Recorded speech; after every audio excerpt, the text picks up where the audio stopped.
മർക്കോസ് 4:9 കേൾപ്പാൻ ചെവിയുള്ളവൻ കേൾക്കട്ടെ എന്നും അവൻ പറഞ്ഞു. യേശു പറഞ്ഞ വാക്യമാണ്. ചെവി എല്ലാവർക്കും ഉണ്ട്.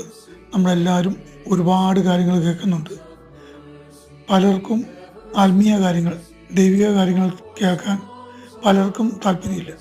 വളരെ ചുരുക്കം ആളുകൾക്കാണ് ദൈവിക കാര്യങ്ങൾ, ദൈവിക മർമ്മങ്ങൾ കേൾക്കാൻ താല്പര്യം.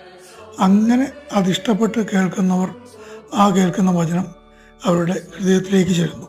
അവരുടെ ഹൃദയത്തിലേക്ക് ചെല്ലുന്ന വചനം ദൈവത്തിൻ്റെ ആത്മാവ് പ്രവർത്തിച്ച് അത് അവർക്ക് ജീവനായിത്തീരുന്നു.